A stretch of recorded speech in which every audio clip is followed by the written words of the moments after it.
Okay. So Sandra, you are on. Okay, no. good.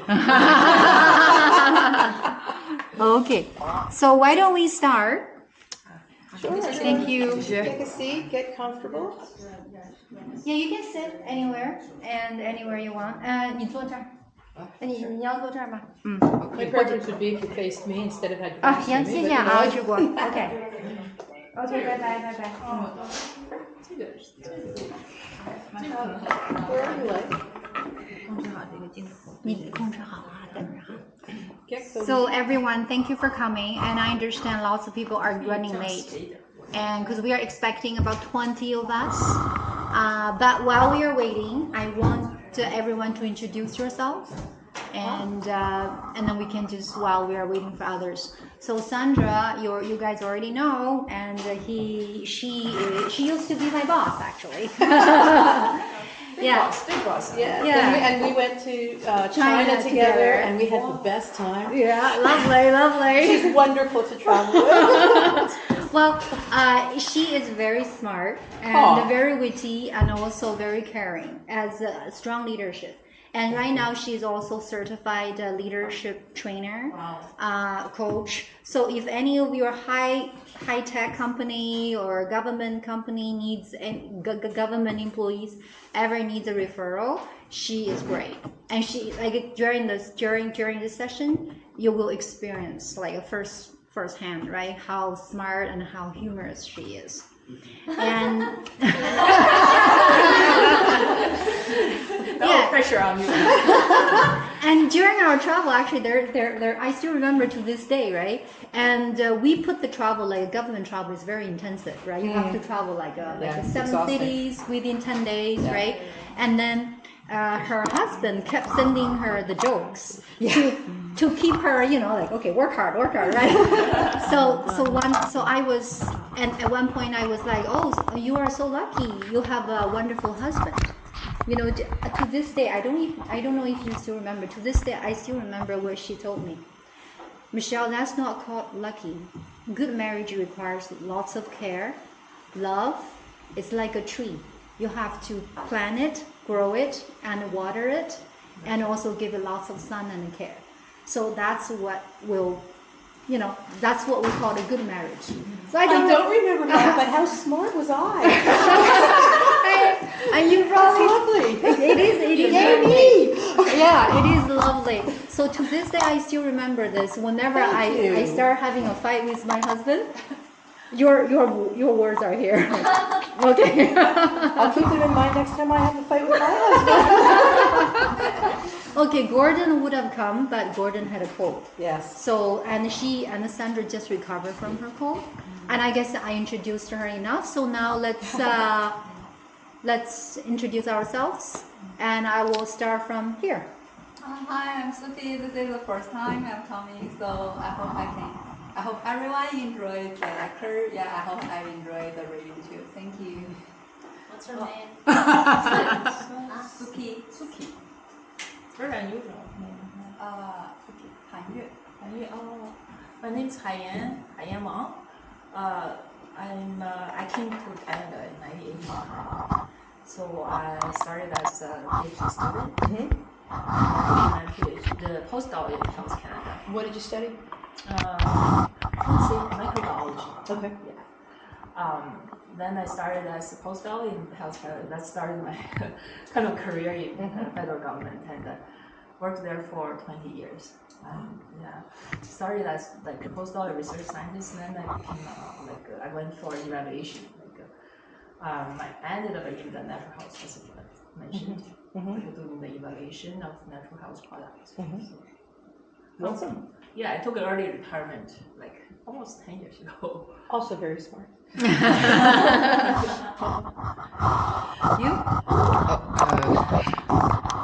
Please, yeah, go ahead. My name is Simon. And You're going into grade 8 at Roland Barge High School, and you don't play any sports, but you really enjoy doing being here. Oh, lovely. Thank you so much. I'll believe that. Okay. I believe you. Thank you. My name is Jean, and I'm an aerotherapist.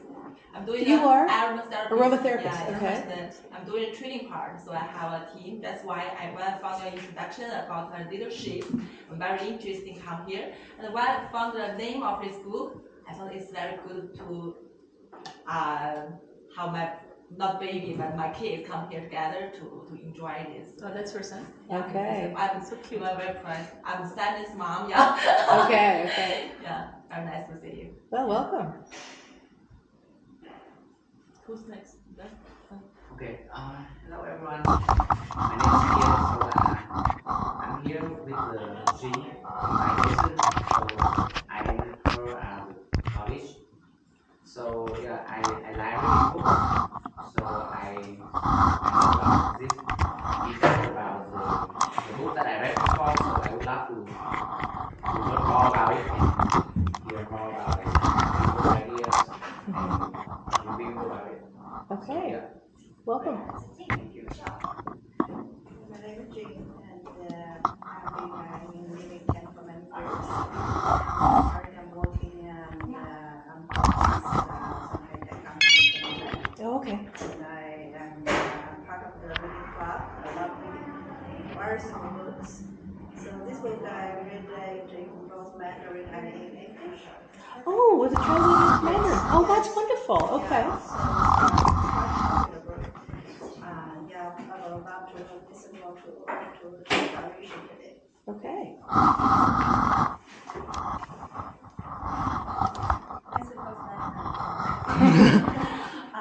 I'm Michelle. In English, my Chinese or Mandarin name is Yuan Hai. My major is mechanical engineer. Oh. In this field, I've already accumulated more than 20 years experience. And in the last 7 years, I switched to property management field. So currently, I work in D&D as a project support engineer. Okay. Thank you. Nice to meet you. Welcome. My name is Sarah Fan. I've been in Canada many years also. I work for government in finance. I'm an accountant. So there are lots of videos talk about life has no meaning. in China, there are lots of short videos online, so I'm very interested in this discussion. Yes, sir. I'm retired. I used to be a planner in the federal government, Quebec government, and in the city of Shanghai. What kind of stuff did you plan? I was reviewing the Pudong plan in Shanghai, and I was part of the team doing a federal land use plan in Ottawa. And in Quebec City, I was in charge of bikeway planning. Gotcha. Lastly, My name is James. I'm very sorry I'm late. And the road closures, and I'm not a good road finder, and I went to the opposite direction. I'm really sorry. I work in one of startup company and software engineer, and recently, probably because of aging, we were trying to find meaning in our life and read a lot of books and different perspective of people talking about lives, and I just want to interested in your perspective. Okay. Okay, thank you. Well, Michelle told me that in your book club you've had many very illustrious speakers who've been among the top experts in their fields to talk to you. So I want to start by telling you that I am not an expert in psychotherapy or in the Holocaust. What I am is the daughter of a man who survived 6.5 years in concentration camps during World War II, and a certified coach who focuses on resilience. So I think Michelle asked me to come and speak with you today to bring some of what Viktor Frankl describes in his book, Man's Search for Meaning, to life, by sharing some of the stories that my father told me about the time that he was in concentration camps, where he had some experiences that were very similar to Frankl's, and also to consider how Frankl's theory of logotherapy may have contributed to the resilience and survival of those who made it out of the camps, including my father. So before I get into the details of Man's Search for Meaning, I'd like to give you a brief summary of how the concentration camps came about and some of the events that led Germany to embrace Nazism and decide to implement what they termed the final solution, which was the deliberate plan to eliminate all Jews in Europe. Prior to World War I, Germany had been a relatively liberal country. That is, for an autocracy under the Kaiser, who was the hereditary emperor and the ruler of all the German Empire at the time. So, liberal under an emperor. Jews were part of society, they were engaged in various professions, they even joined the army. No doubt there was anti-Semitism that existed in Germany, as it did in other places, but Jews were better off there than in many other countries. So this all started to change when World War I ended in 1918. The German government sued for peace because it knew that defeat was inevitable, but the German army was never actually defeated in the field. So at the end of the war, many German army units marched back intact. This led to the belief that Germany had not truly been defeated, but had only surrendered because it had been stabbed in the back by disloyal Germans. So Germany was forced to accept the terms of the Versailles Treaty, which were very, very harsh. And this was the basis for the rise of the Nazis as a way for Germany to take back their power that they felt has been lost. Adolf Hitler was an Austrian who moved to Munich at the start of World War I. In 1914, he volunteered for service in the German army and he was promoted to corporal. At the end of the war, he stayed in the army and he was appointed to the intelligence and propaganda section, where his activities included making speeches that advocated for German nationalism.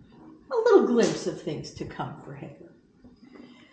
He left the army in 1920 and continued with a political career. In 1921, he became the leader of the National Socialist Workers' Party, so shortened the Nazis, and they won a majority in a general election held in March of 1933. They used that majority to pass the Enabling Act, which was reenacted every 4 years, and which made Hitler a virtual dictator. So the key point to note here is that both Hitler and the Nazis were elected. They did not seize power, they were given it by the population. Probably not my place to say, but think about Trump a little bit. Hitler, another country, I know, but still.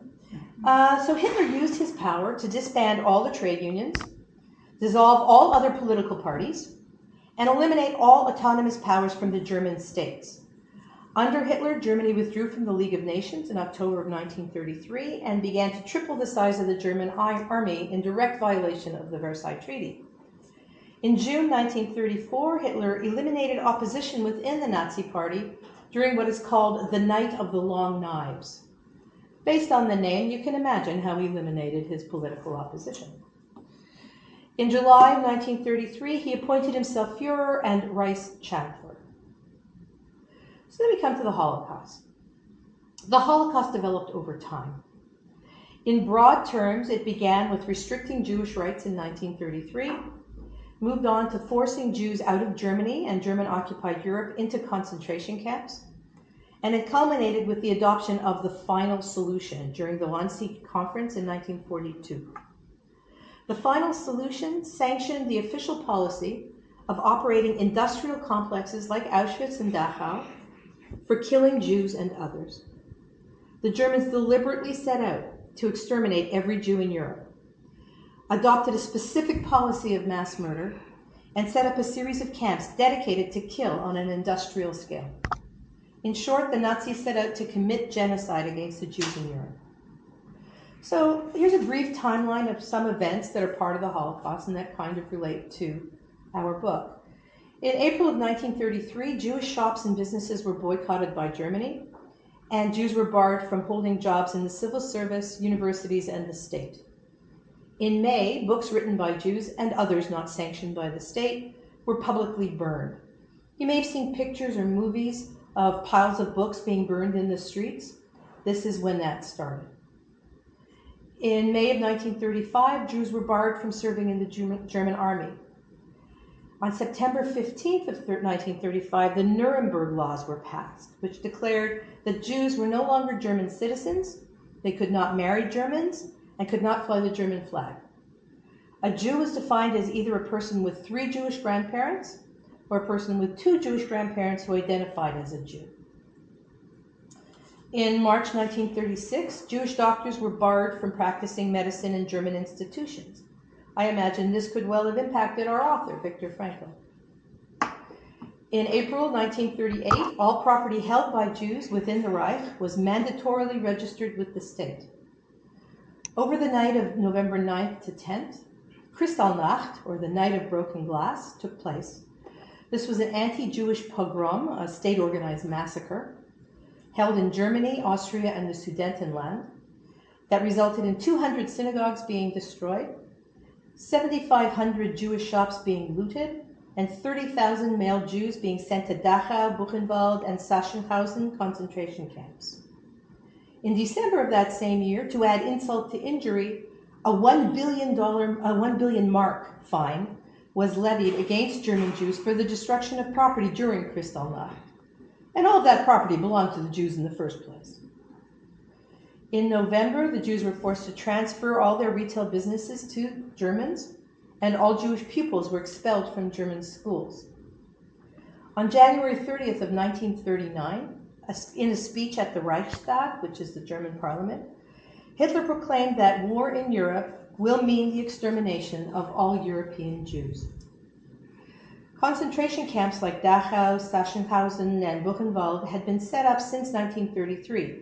However, on May 20th, 1940, Auschwitz was established in Poland, initially as a forced labor camp. In October of 1940, the Warsaw Ghetto was established as the largest Nazi Jewish residential district during World War II. All the Jews had to be in there, and it was sealed with brick walls on November 16th. It ultimately held as many as 460,000 Jews in an area of 3.4 square kilometers, with an average of 9.2 persons per room. Jews were deported from the Warsaw Ghetto to Nazi concentration camps and mass killing centers, 254,000 of them during the summer of 1942 alone. In October of 1941, Auschwitz II, Birkenau, was established for the extermination of Jews, Gypsies, Poles, Russians, socialists, homosexuals, mental patients, and basically whoever else the Germans didn't particularly like. In 1942, in January 20th, at the Wannsee Conference held in Berlin, the final solution, this plan to murder all the Jews in Europe, was adopted. And this started the mass killing of Jews in earnest at camps throughout German-occupied Europe, and it continued throughout the war. In terms of total numbers, it's widely accepted that the Germans murdered 6 million Jews up until the end of World War II. In addition, Germans also murdered Slavs, Gypsies, socialists, homosexuals, the mentally ill, and political prisoners. No one really knows what the final tally is. So not all Jews were simply passive victims. Many did fight back through organized underground activities, as well as through passive and armed resistance. Due to the military strength of Nazi Germany and the other Axis powers, as well as the administrative system of ghettoization and the hostility of various sections of the civilian populations, few Jews were able to effectively resist the final solution in a military kind of way. However, there are many cases of attempts at resistance in one form or another, including over 100 armed Jewish uprisings. For example, Jewish partisan units were established in Belarusia and the Baltic states in June of 1942, which worked with and were armed by the Soviet Union. Jews in the Warsaw Ghetto revolted against the Germans in April 1943, and Jews in other ghettos engaged in armed revolts throughout that summer. There was also an uprising against the Germans in the Sibobor extermination camp in October of 1943 and at Auschwitz in October of 1944, where one of the crematoriums was actually destroyed. It has been argued that many Jews also resisted passively. By enduring suffering and even death with dignity, they refused to satisfy the German attackers' desire to see them in despair. One author wrote that simply to survive was a victory of the human spirit. There was also documented acts of spiritual resistance in concentration camps, such as inmates saying prayers for the Sabbath and for their fallen friends and loved ones. I think this links to Viktor Frankl's assertion that one way to find meaning in life is to suffer with dignity and for a purpose, and that's what these people did. So the Nazi government did not publicize its decision to deport Jews to death camps. The Allied governments did receive intelligence that concerned the Nazi decision to exterminate all European Jews, but it's unclear whether they believed it.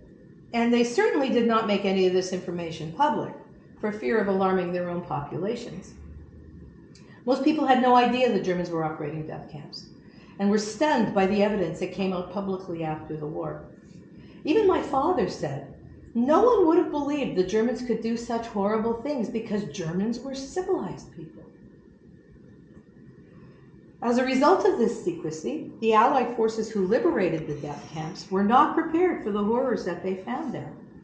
In fact, it was reported that the first Russian officer to enter Auschwitz when the Russian army took the camp on January 27, 1945, was so astonished to find thousands of Jewish inmates there that he asked them, "What are you doing here?" Just before the camp's liberation, the SS guards abandoned Auschwitz and took the majority of prisoners, approximately 60,000 Jewish inmates, with them on what became known as death marches, where thousands of prisoners died of exposure, starvation, and exhaustion. The intended goals of the death marches were to ensure that prisoners did not fall into enemy hands alive to tell stories of their experiences. They also wanted to see if they could still use these prisoners to maintain production of armaments wherever they could. At camps located in the West, which were liberated by the Americans and the British, the SS guards didn't bother to evacuate the Jewish inmates, and they just ran away before the camps were liberated. When the US Army liberated Dachau on April 29, 1945, they discovered piles of emaciated corpses, train cars full of decomposed human remains, and thousands of what they called walking skeletons who had managed to survive. For the most part, the Allies who liberated the camps evacuated and provided care to the Jewish inmates, and some concentration camps like Dachau and Auschwitz still stand today as museums or memorials. Interestingly, the Russians had a different idea on what to do with Auschwitz immediately after the war. They divided the German armed forces into two groups, the regular German army, the Wehrmacht, and the private Nazi army that swore loyalty directly to Hitler, the SS. The Russian practice at the end of the war was to send captured members of the Wehrmacht to POW camps, prisoner of war camps, and members of the SS to former German concentration camps. So Auschwitz was used to hold captured SS members who spent their time disassembling the industrial plant at the camp and loading any useful pieces onto rail cars to be shipped east to Russia. So having the SS put to hard labor does rather seem like poetic justice. So, now that we all have a common basis of understanding of the Holocaust and of its context, let's turn to our book, Man's Search for Meaning by Viktor Frankl. I must admit that this is the first book I have ever read that details the experiences that people had when they were in concentration camps. I actually have always made a point of avoiding reading these books. I grew up hearing what my father had and other family members had lived through, and that was heartbreaking enough for me that I didn't want to read more about the worst things that could possibly happen to people. But as I told Michelle, I like her so much that when she invited me to speak at your book club, I actually did read this book. And I must admit that I'm glad I did. It has helped me to get a new perspective and to learn about different ways to consider interpreting the past. Also, my father once suggested to me that I write his life history, and to my internal regret, I never did. So perhaps me writing about his experiences and sharing them with you is one way for me to honor that request. So as I said at the beginning of this talk, I cannot give you a master class on logotherapy or on life in concentration camps. But what I will do is share with you some of the stories that my father told me about his past. As a young girl, I would literally sit on the floor at my father's feet while he reclined in his lazy boy chair in the living room of our house growing up and tell me stories. I'm absolutely convinced he didn't tell me 0.1% of what he really went through, but I will share with you some of the things that he did describe. My father was born to a very religious family in Warsaw, Poland on August 31st, 1917. His Hebrew name was Tzvi, his Yiddish name was Herschel, his English name was Harry, and I always called him Daddy. He was the sixth of 9 brothers, born to Mordechai and Chaya Steinman. 9 boys, no girls. I was never sure whether to feel sorry for my grandmother or to be like amazed with her. My father's family was very well educated, very well off. They owned restaurants in Warsaw. They had a big house in the city and a lakeside country home. His older brothers were married and had families and businesses of their own. And from what I understand, they were a very close family. When the Nazis marched into Warsaw in the autumn of 1939 to begin the occupation of Poland, my father was 22 years old. He was picked up by German soldiers off the street and never saw any of his family again. He spent the whole war in concentration camps and was only freed in April 1945. My father spent 6.5 years, the entirety of the war, as a prisoner in concentration camps. The fact that he survived that all is a miracle. As Franco described in the book, my father told me that given all the restrictions and threats to Jews that had already happened in the 1930s, he and his brothers all had money and jewelry and other valuables sewn into the linings of their jackets and their pants, just in case they had to flee. However, as Franco also described, that didn't do him much good, as every man, woman, and child was divested of all of their clothing when they arrived at the concentration camps. The Germans confiscated all their valuables and shaved all the hair off their bodies. They even gathered up gold fillings from the teeth of the people who were killed by gas or by bullets.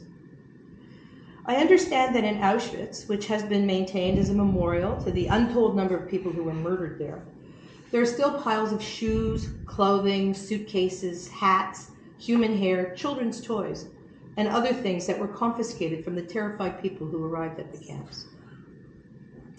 Over the course of the 6.5 years he was a prisoner, my father did not stay at just one camp.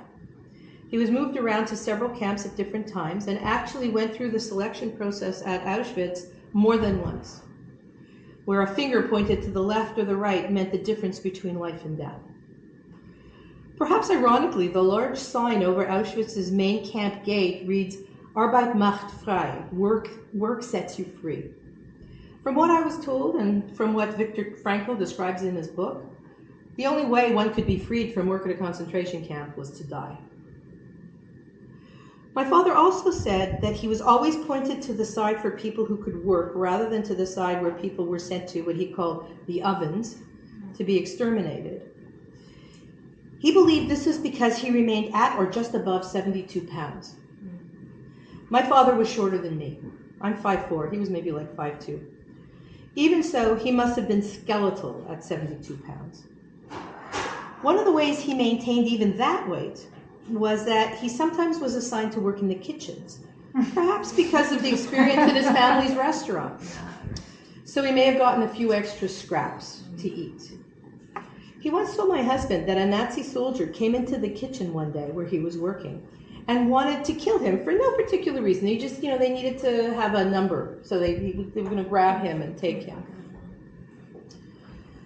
The head cook said, "No, he's my slave, go get someone else."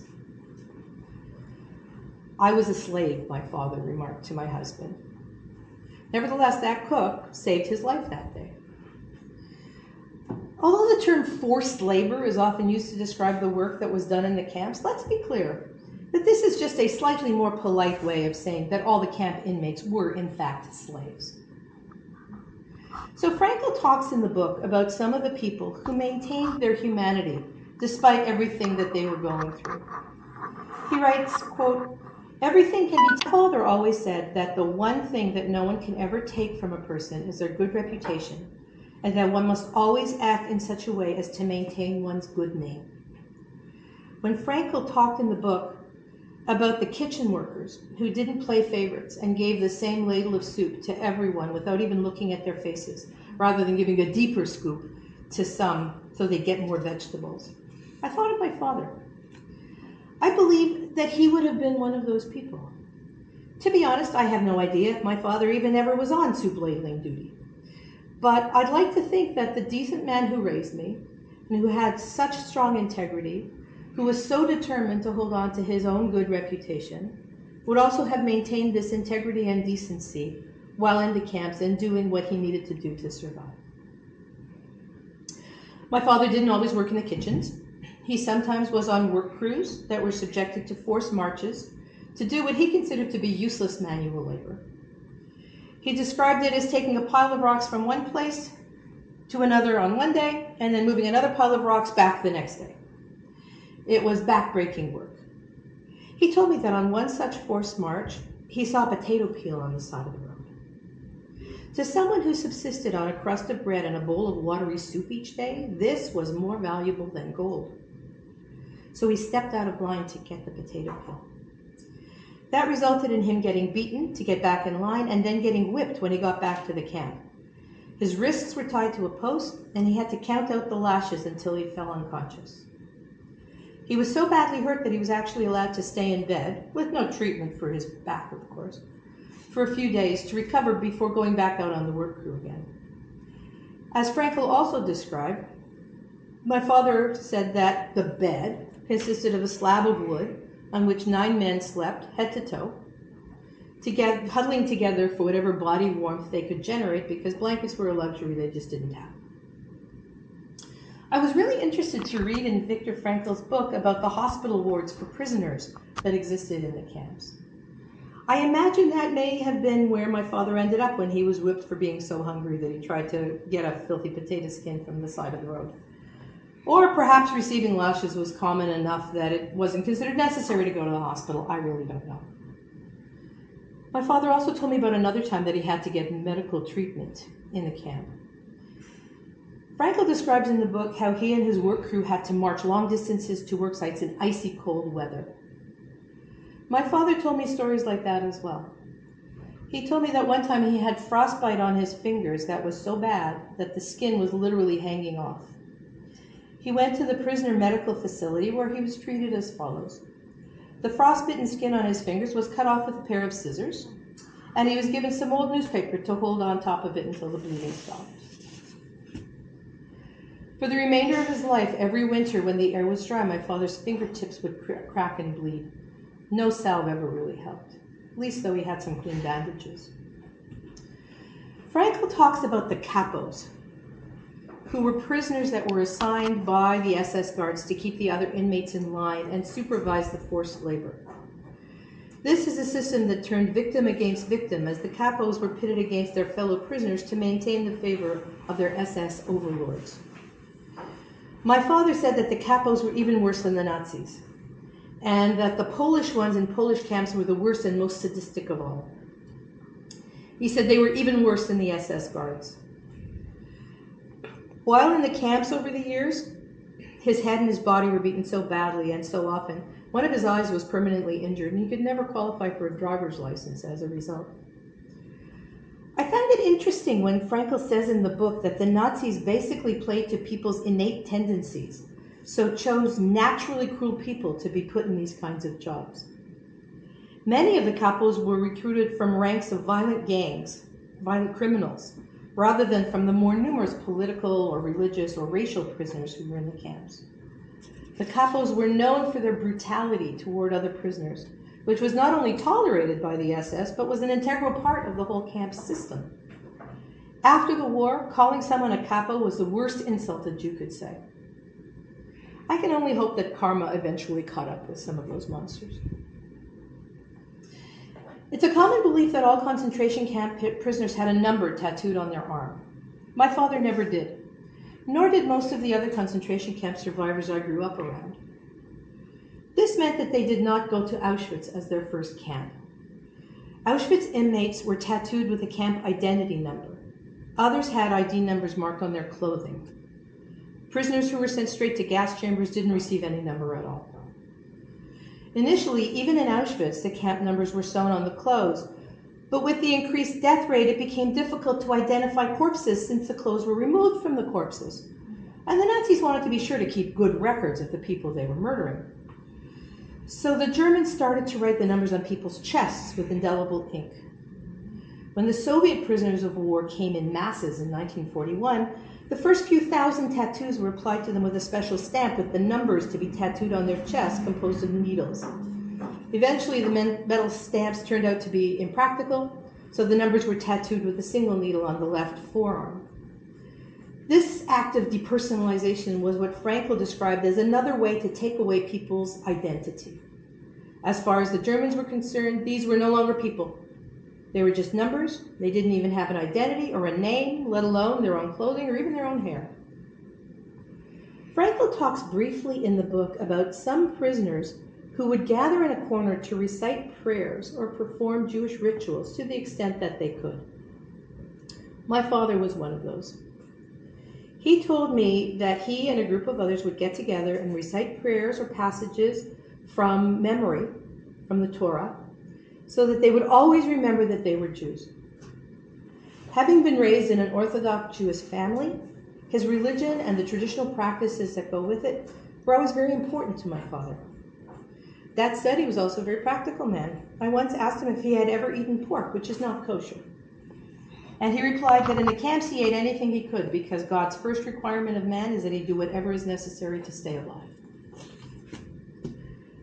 My father always got a great deal of satisfaction from his Jewish faith and also from the community and connection to other people that accompanies it, whether in a synagogue or in a concentration camp barracks. I've heard of Jews who, after World War II, hid their religion and their past, so they could never be identified as a Jew. They thought this would keep them safe. My father was never like that. He was always very proud to be Jewish, proud of his heritage. He would sing Hebrew prayers and songs as he went about his day in the same way that you might hum to yourself. In fact, if my father ever met someone else who had been in concentration camps, they'd play this little game of, 6 degrees of separation to see if they ever were in the same camp at the same time. He considered it to be a badge of honor to have survived rather than something to be ashamed of. And he instilled that pride of being Jewish in my brother and myself as well. Frankl talks about the 3 mental stages a concentration camp prisoner typically passes through: shock upon arrival, apathy and emotional death once he's become accustomed to camp life, and disillusionment after he'd been liberated. My father was liberated in April of 1945 from a cattle car into which he and hundreds of other prisoners had been packed, to the point where none of them could sit down, when the camp guards knew that the Allies were coming. He got liberated out of Dachau. So this was part of the death marches that I mentioned earlier. He was freed by American soldiers who were so shocked at the state of the emaciated people that emerged from the cattle cars, and of the many who didn't survive in them. After he was liberated, my father returned to Warsaw to try and find his family. Of course, after multiple bombings of the city and the Warsaw Ghetto Uprising, there was little to find, as most of Warsaw had been reduced to rubble. He told me that he went to some of the people who he had known or who had worked for his family before the war, but no one had any information about his parents, his brothers, or their families. I can only imagine how disillusioned he must have felt upon liberation, believing that after all he had suffered through those 6.5 years, he was the only one left of his entire family. One loyal former employee told him that the communist-controlled Provisional Government of National Unity, which had been established in Warsaw in 1945, had become aware that he was in Warsaw and was looking to capture him because Jews were no longer welcome in Poland.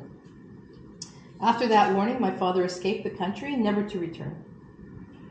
In fact, after the war, my father renounced his Polish citizenship, preferring to be stateless than to be in any way linked to the country that had behaved so abominably towards him and his fellow Jews.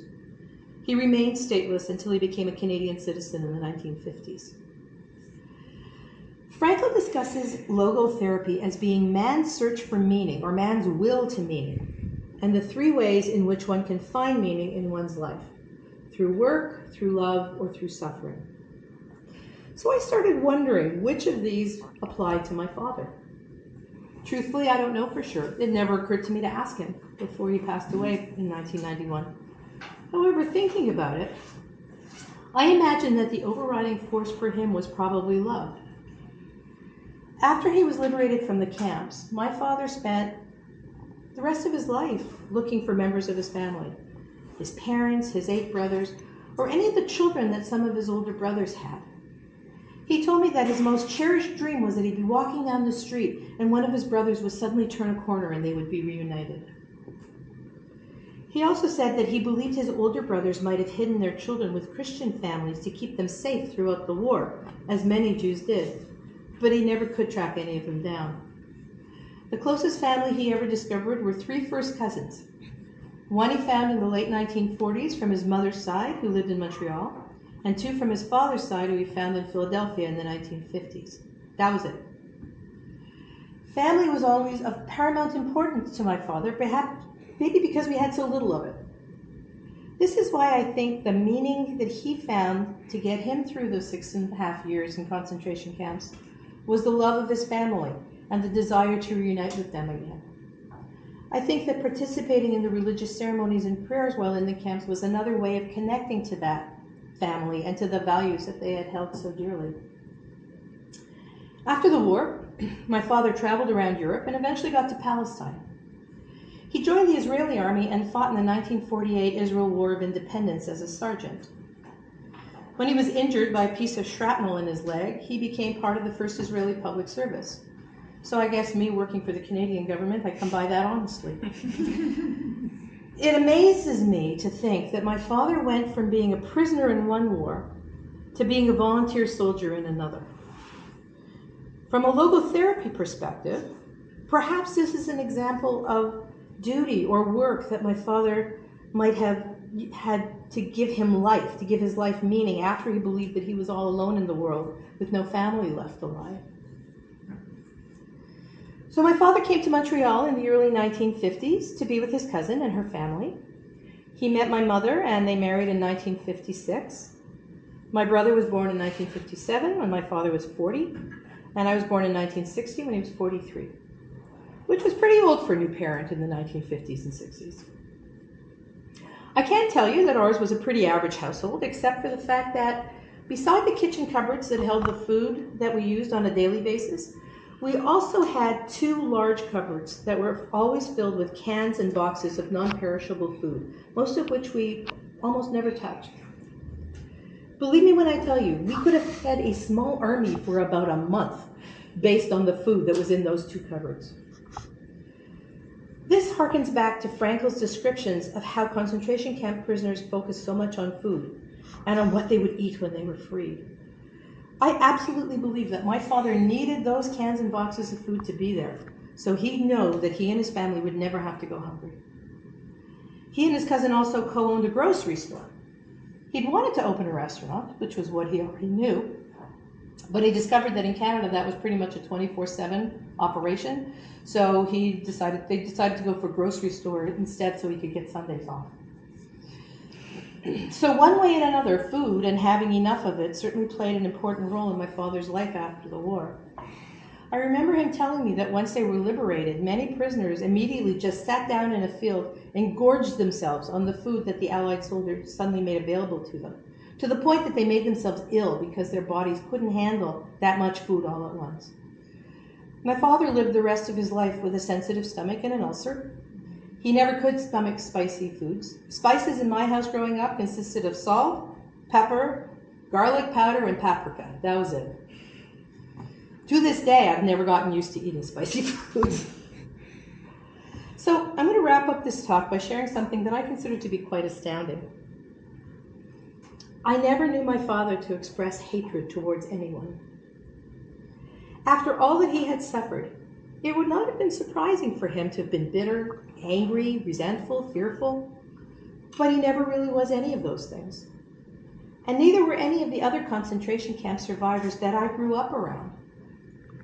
Whenever there was something to celebrate, a bar mitzvah, a sweet 16, a wedding, any small piece of good news, you would be hard-pressed to find any group of people who would celebrate with more joy and more gratitude.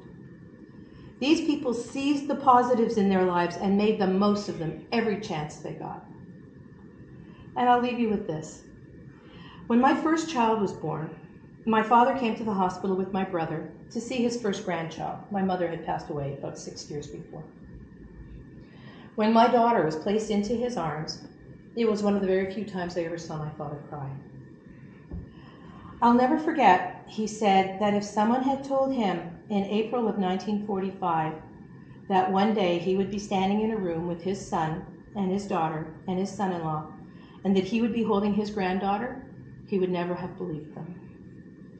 To him, my daughter was the ultimate proof that no matter what the Nazis had done to him, his family and his bloodline would continue.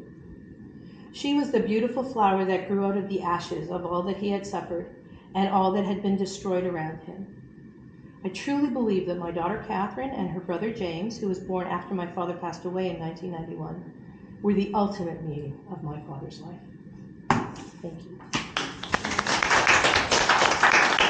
Wow, what a touching speech, huh? And how would you like us to do this? So I would ask. Well, first off, does anyone have any questions or comments or anything that you'd like to say or share? Yeah, we'll open the floor and then we'll form two groups Sure. for discussions. Does Jewish people have a special feeling for Russia because they liberated? Well, the Russians liberated the camps on the Eastern Front, and the Americans and the British liberated the camps on the Western Front. So there were two, like, west of Germany, it was the Americans and the British. So my father was liberated by Americans. On the east, it was the Russians. So not specifically, because it wasn't all Russians. They were just some of the first ones to liberate some of the first camps. When you say you try to avoid read such a book before, like I came from the city in China, it's called Nanjing, close to Shanghai, and I tried to avoid to go to the museum because there was the massacre from the Japanese that killed 33 million Yes. Chinese people. Yes. It's horrible. So. Yes. Actually, this seems like a funny time to say something funny, or strange time to say something funny, but when, years ago, remember when Schindler's List came out, the movie?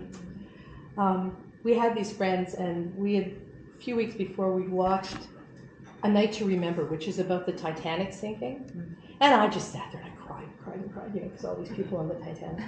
And then we were going to go see Schindler's List, and our friend said, "Are you sure that you want to go? Because you saw how Sandra was with the Titanic, and I don't think she had any family on the boat."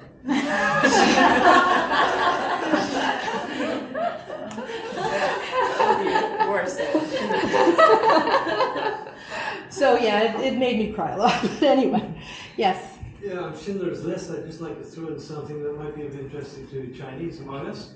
There's the Austrian Schindler, who was attached to the Chinese embassy in Vienna, and he provided fake passports or visas, and allowed many Jews to get out of Austria that way. And he's also remembered. I wanted to come back to Auschwitz and how all that worked. I went there about 6 years ago. Well, you're a better man than me. I've never gone. Well, I had a surprising reaction. The first one was pretty depressed. I mean, this is where they gas people. You walk through the chambers and see all the shoes. But then I got really quite optimistic and felt very up, because there were thousands of people from around the world going there. And they were all solemn. They were all hit in the gut by what they saw. And they will remember, and they will not forget. And that was very uplifting to me. But the final point is, you're talking about the will to survive. Auschwitz has a bookstore and souvenir counter. I didn't buy souvenirs, but I bought a book. And the book was a memoir of a member of the Sonderkommando. Now, these guys are not capos. These are the guys who go and shave the hair and pull the gold teeth out of the people who've just been gassed, and then stack them up so they'll burn better. And to become a Sonderkommando, you had to be picked, and you would be executed after 3 months because you knew too much.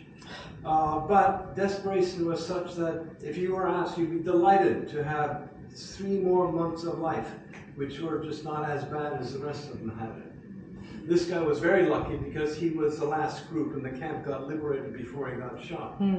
But it shows you how terrible that environment was. What people did to each other. The couples are just one example, but if somebody's dying, you grab the bread out of their hand and kick them in the head, It's just unthinkable. Well, The second stage that Frankl talks about, when you just basically, you're numb. And he also says that an abnormal reaction to abnormal situation is actually normal. So that's about as abnormal a situation as people could possibly be in. I grant you, it's not the only one. I mean, there have been genocides elsewhere as well. But you kind of numb parts of your brain to be able to survive it. The obvious question: why Hitler hates Jewish? What is the root of that? You know, there are some who say that he had Jewish Jewish ancestry as well. I think, you know, again, I'm not an expert, but when you're in a bad situation, as Germany was after the First World War and leading up to the Second World War, and they're under crushing terms, which the Versailles Treaty was. It was very difficult on Germany during that period. And you also, you know, you don't believe that you ever really lost in the first place. You want to find someone to blame. And when you want to find someone to blame, you want to find someone who can be identifiable. And weak. Well, To whatever extent, I suppose. Well, because Jews were so accomplished, they're they're richer than the average person. Also, Maybe so the jealous- everyone who jealousy. or well, you know, all the people who think, well, They I'm think that- free, white, and 21, the world should be given to me on a silver platter. And those people who get an education, they're just cheating. Yeah. But Jews could be identified, especially the men, because they were circumcised. And it was a group that you could put in a box, so to speak. You could identify these people, and so they became the ones to blame. And this is a long tradition. The Jews were to blame for the Black Death. The Jews were to blame for World War I and Rothschild and all the financiers. MAGA is claiming that the Jews are to blame. They're controlled by Soros and it's a plot against the Western world. They want to take over. I gotta tell you, I must have missed every one of those meetings. It's the scapegoat. This is only what I'm guessing. It's got to do with Christ killers. Now let's forget that Jesus was a good Jewish boy, and was he a rabbi even, and the Seder was the Last Supper, but the Jews killed Jesus Christ our Savior. And that's been sort of official dogma of the Catholic Church till Middle Ages. And in fact, it was the Romans, but the Jews didn't stand up. Yeah. I read this similar theory as well, because they said it's easier to kill a Jew than a Christian. Because it will arouse less hatred. That too, yeah. But you guys should read about Jews. They're the most amazing group.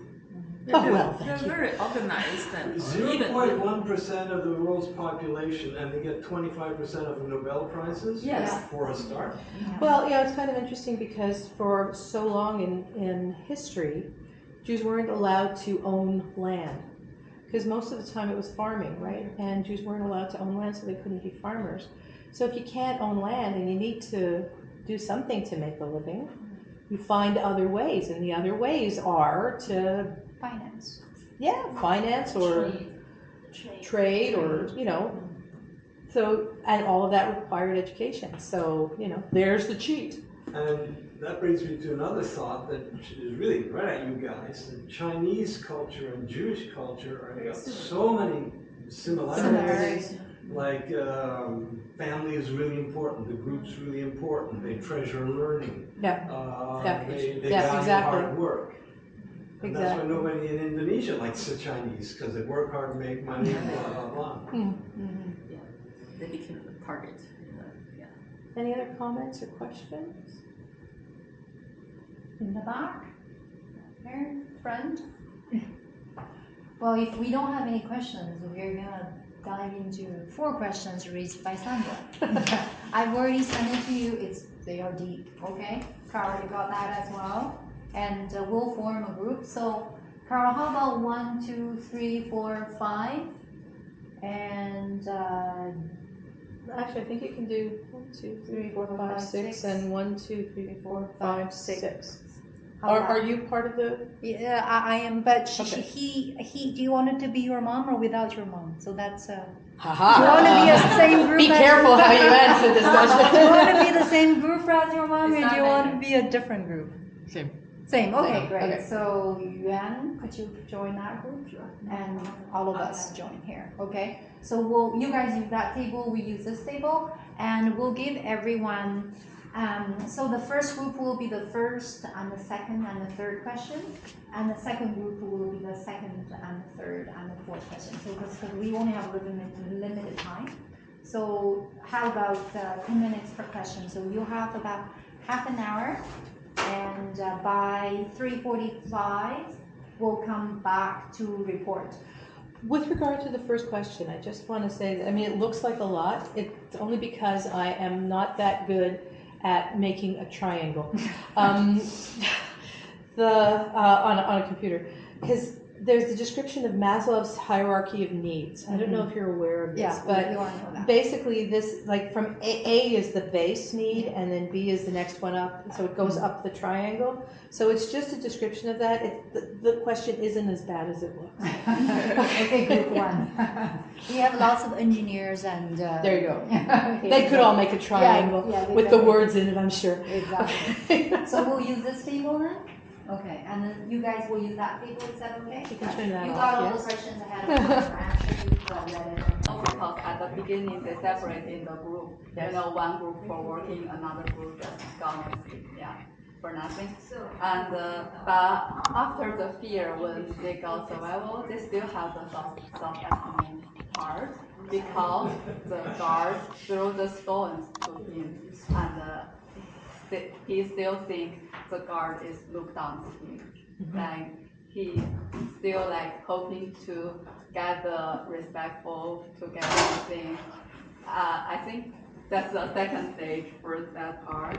But after that, when he trying to take care of some suffering people, he has no much more emotion because they have the limit amount of medicine, so he only gave the medicine to someone he think, oh, maybe he could still alive, or someone, he doesn't care of them. Yeah, he has no way to put the choice.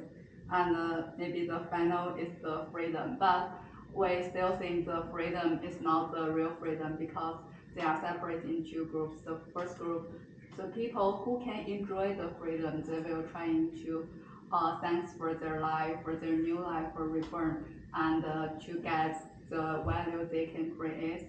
However, for part of people, like it's just suddenly get everything, like they could get the opportunity to enjoy the life, but they cannot accept or they don't know how to enjoy the life. Yeah, so yeah, the death and the final. So we think that's a different stage. Yeah. Yeah, I sort of felt like I don't know the answer. I mean, these are all just questions. Everyone has their own view of it. But to me, like everything, the first thing was the physiological needs. You need to take care of your body because without your body, there is no you. And then trying to, like, I'm not sure how much safety needs to some extent. I guess there were some because they needed to protect themselves and to protect their friend. And, Frankl says that all you could really pay attention to was you and your friend and make sure they were okay. And then some kind of belongingness, some kind of friendship or being part of a group, however that group was formed. Did anyone think that esteem needs or self-actualization needs came up at all? A little bit. Yeah? Yeah, because when he was trying to be a doctor on the camp, right? Okay. So he felt like, okay, means something, not just the he felt like passive labor. he felt he's a doctor again, which True, is part of his identity. But of course, it's He once told the guard, Yeah. he said, I was a doctor. Yeah. And that guy just brushed it off, not matter at all, like here, you are here, and he was beaten afterwards, I don't know, I forgot. Yeah. So he's like completely, his pride, all the treatment before means Exactly. nothing Yeah. there. Yeah. Interesting. Did anyone else have any other comments about question one?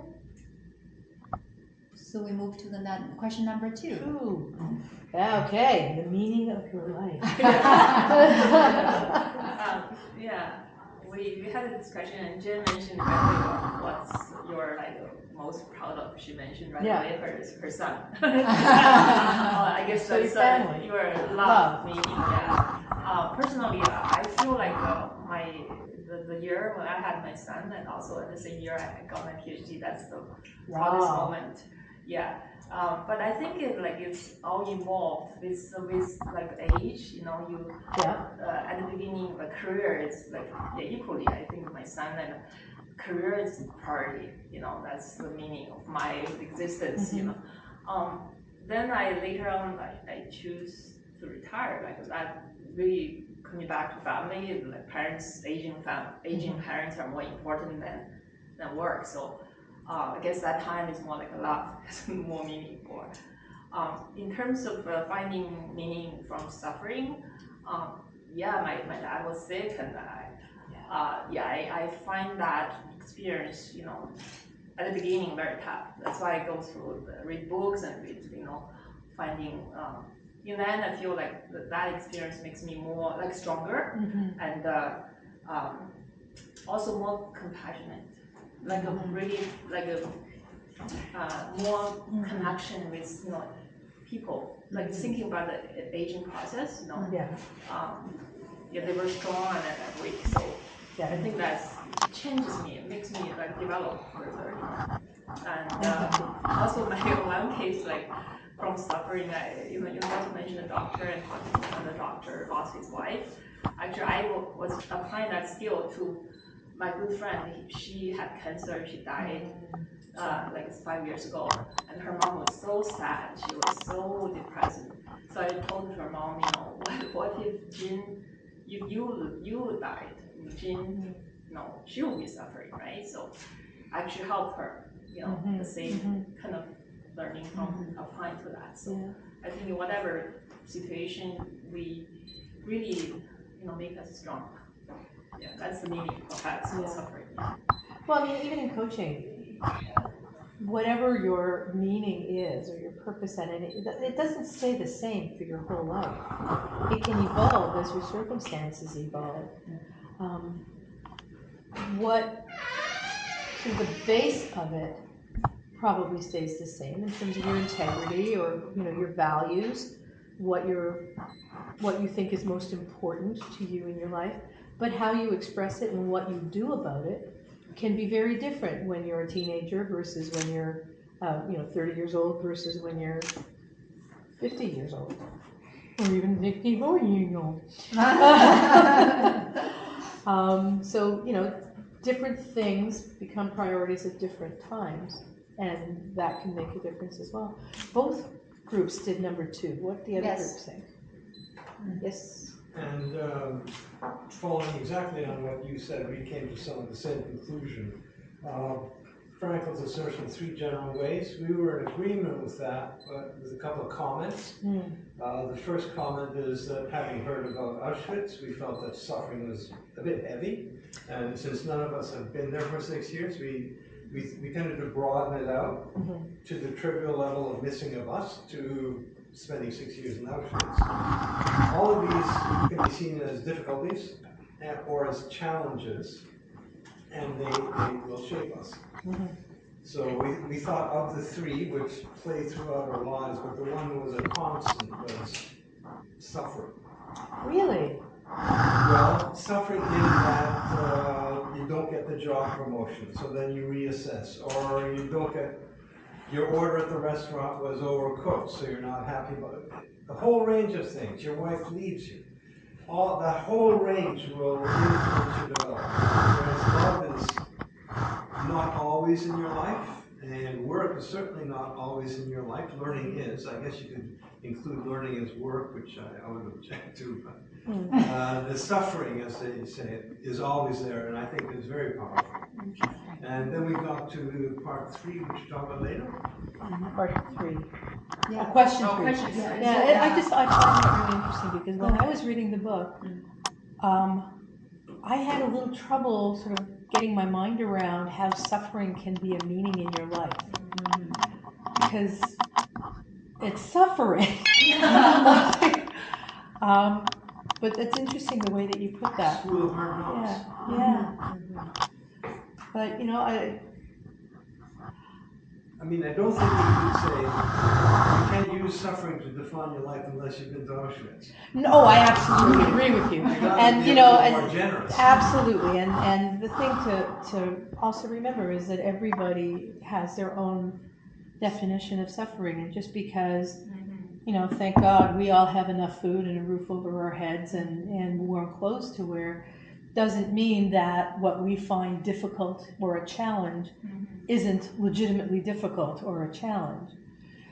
We're very fortunate, but suffering can be in anybody's life at any time, and should never be discounted. We kind of appended an emotional prerequisite to that account, which started out with a positive attitude. Okay.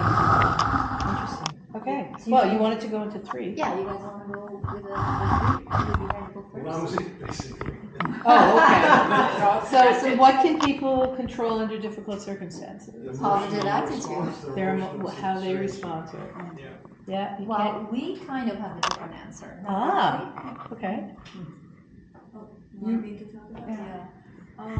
So what should I say? Is that along the way, what we're studying is trying to help ourselves to be able to make a choice at the time of difficult situations. Because most of the time, if we are not strong enough in our mind, we probably got pushed away or wiped out by that tragic. So I was always thinking about that, because when the people are close to the death, they're most likely thought about this a lot.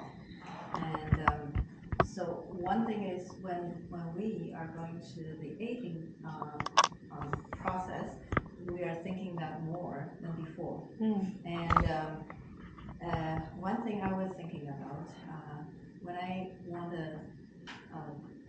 I was always in my mind, and I was thinking, what should I tell my daughter one day if I'm closing to death? What should I tell her? I was thinking of many different answers. One of them was, I am glad that you should not cry for me. I want to tell her, because I have not suffered. You are going to suffer. It's that, so don't cry for me, and try to understand the life and death more. So that is one of the things I wanted to tell her. And so when you ask this question, whether I'm able to choose to make this is an experience that like my own choice, I would say yes, because I'm strong enough to say I would rather to choose this is my identity, and that's myself, rather than I'm totally lose my own self, myself when that happens. Because when I finally have this answer, I can leave everything with as perfect as it can, because I know this is the worst situation. Everything else is much better than that. Yeah, I guess in summary, because we had a quite a long discussion during the difficulty time, and when we can control, and we control ourselves. And for those aspects of this difficulty time we cannot control, we let it go, and we don't let them bother us. So in that way, it's not a control, but we control our mind to not be bothered by those aspects we cannot control. Yeah, I mean, ultimately, when things happen, you cannot control other people. You can't always control the circumstances. All you can control is your own reaction to it. And that's really hard to come to grips with sometimes. Because I don't know if any of you were like me, but like really, we know it all. We can figure it out. We're smart people. We can figure it out. There's got to be an answer. Why can't we just figure it out? And sometimes you can't. And if other people are really being annoying, or things are happening around you, you can't change that. Yeah. You can only change how you react. Oh, yeah. And the one thing that you can control in difficult circumstances is your own reaction and your own integrity. There's a phrase that I always really like. Integrity is doing the right thing even when nobody's watching. That's deep. Hey. So just and controlling yourself and not, because if you try and control other people, your kids, your partner, anyone else, you're going to drive yourself crazy, because they don't know the script. In your head, you know the script, but they haven't learned it. So they never answer back the right way when you have that argument. You know what I mean? Yeah. So yeah, even sometimes everyone is mistaken. Like even sometimes someone made a mistake. They did something to you bad. Yeah. If you react like really angry, that is actually punishment to yourself. Because that person doesn't hurt, right? It's yourself getting angry. So worrying about it all the time. If you worry, it doesn't make the problem go away. It just makes you think about it twice as much. So that's I thought that was an interesting one. Okay, question number 4. How the author's use of his personal experiences to illustrate his theory affected your perception of the writing. I don't have the book. I didn't read the book. Okay then. You didn't read the book. How could you come? How could you? Oh, you made wonderful contributions. Don't let her say that. Does anyone have a thought about that? Maybe we can open it up to everyone. Sure. So discuss how the author's use of his personal experience to illustrate his theory affected to your perception of writing. I find it's very charming, and I find it also like what Sandra has written, right? And during your speech, you also used your personal experience, right, to illustrate this book, your father's experience, and all the story, or the wonderful small story or big story you've heard, and also you did a lot of research, and in that way, I think it's very. It's no longer conceptual. It's actualizing a real picture. So I really like it a lot, and I really appreciate you write it down for us. Right now, it's time for us to give you another round of applause. Thank you all very much. So I think during our preparation, we discussed among ourselves. We said, it's very hard for us to understand this book fully, as we don't have experience, right? But it's hard to find Holocaust survivor by now. But we were talking very briefly during the discussion, and yes, this was the Holocaust that happened during the Second World War. But how different was it really from the Cultural Revolution and the work camps that were established then? It never ceases to amaze me how cruel people can be to each other. But, you were mentioning 1990 massacre. So, yes, this is one example of the Jews in the Holocaust, but I think that people can relate to some of the concepts, even if they're from a different background. And from a different context, because at the end of the day, for better or for worse, people are people. Yeah, because we all have, I'm not sure it's a responsibility, or by learning about these stories, history, the goal is to prevent it happening again. Yeah. So sometimes we're talking about, racist against certain groups, and we should stop it, at it really infect, not like let it spread like Trump starting. I didn't say that. I'm not in the government anymore. It's okay. So it's especially leaders, influential people. Can I ask a question? Because I bring this questions to this seminar. Because we talk about attitude, we talk about mind, we talk about how we're going to choose when we face off the challenge or suffering. So my question is, I know this is like a dumb question, but No such thing. I really have this kind of question because which life is real? The life in your mind or the life you live? So Why can't it be both? you're expecting to be a better people, so you want to be being positive, right? So, but when you live your life, the life is full of those suffering. So, which life is real to you? So, I mean, people I don't cannot like just live in your imagination. Yeah. I don't like to think that life is really just full of suffering. I know this book was full of suffering. But I mean, what I tried to say, especially at the end of my talk, was that even people who had been through such terrible suffering did not let that define the rest of their lives. They defined the rest of their lives by trying to find the positive things, the celebrating things. They had seen how bad it could get, so they wanted to embrace the good. I don't think, even if you miss a bus, another one's gonna come. Not OC Transport. I'm not talking about the LRT. But I mean, I think I'm a natural optimist, so maybe, we could have a longer discussion, but based on the experience that I had with my father, with cousins, with other people that I knew, I mean, I grew up around Holocaust survivors, and they did not let that define their whole lives. They were happy people.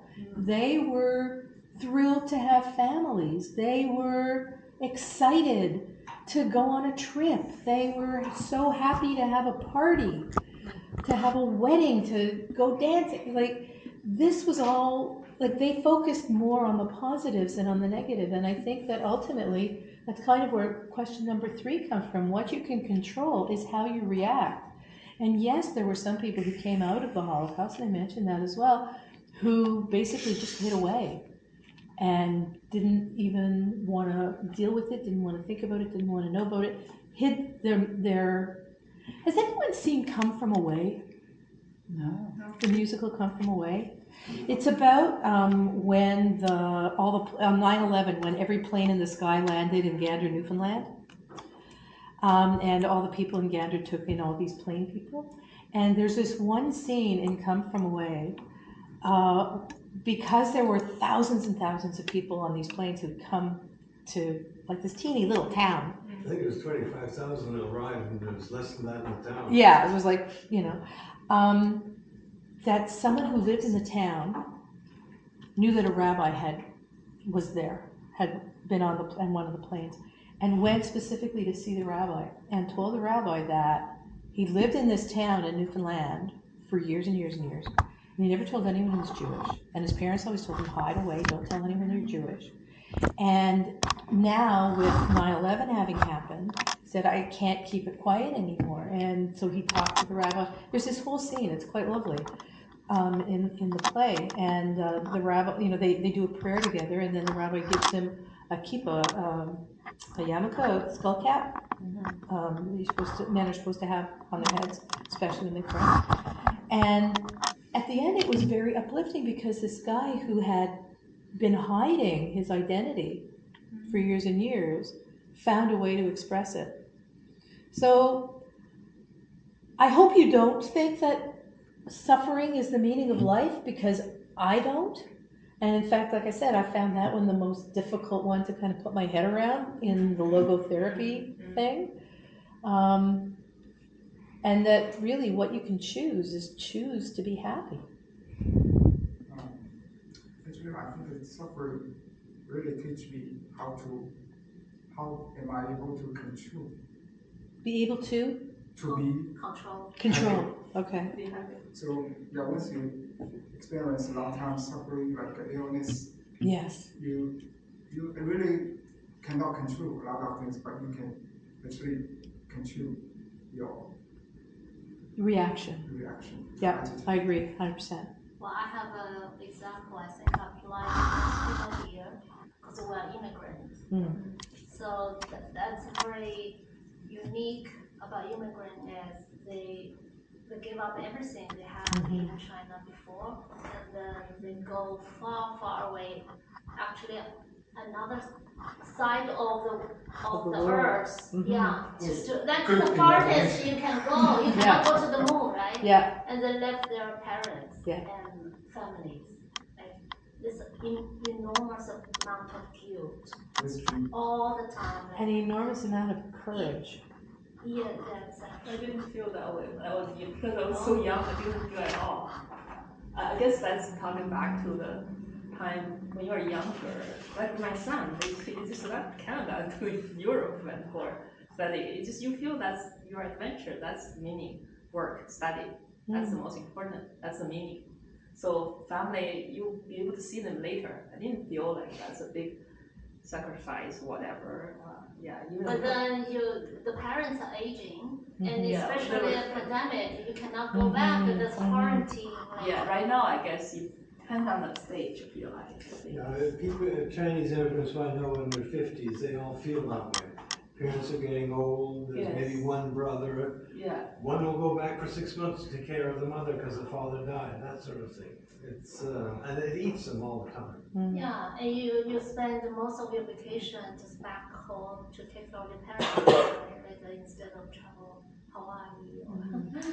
Well, you're always sort of sandwiched, aren't you, between your parents and your children, and you have to find a life in between. So, King, what do you think?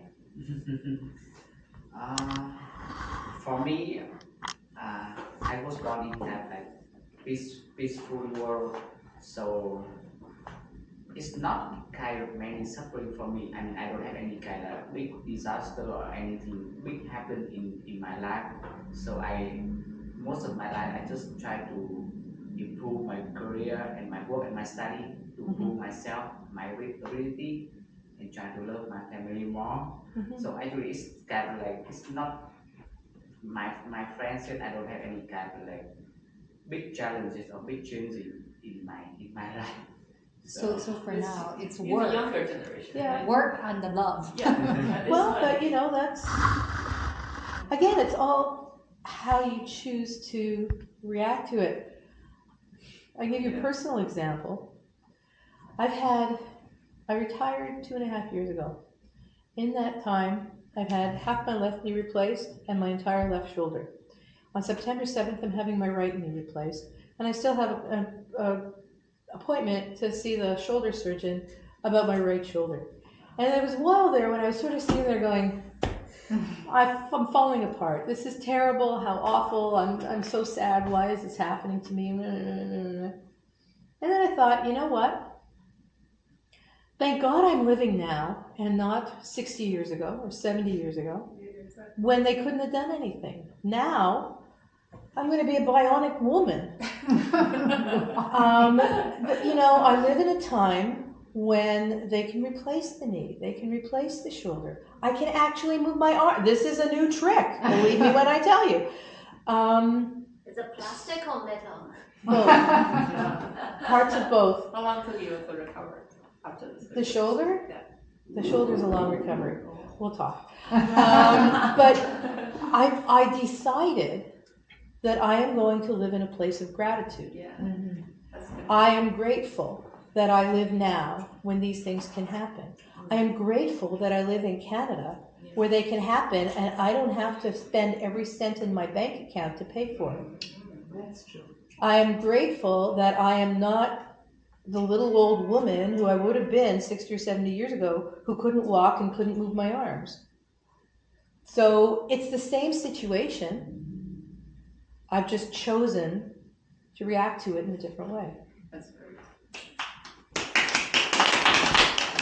Which is more than you ever wanted to know about me, but there you go. Well, on behalf of our club Oh, members. you didn't have to do And that. please, that's for her. Oh, you have to keep it. Thank you so much. I really appreciate And it. we prepared a small token gift for you. Thank you very and much. this is our professional That's very photographer. kind. Thank you. And how about, is that okay we have a group photo? Works for me. Okay, so then, 在哪个背景啊？ Oh, yes, against the flag. But it's against the light. 逆光。 It's okay. 还有相机的这个。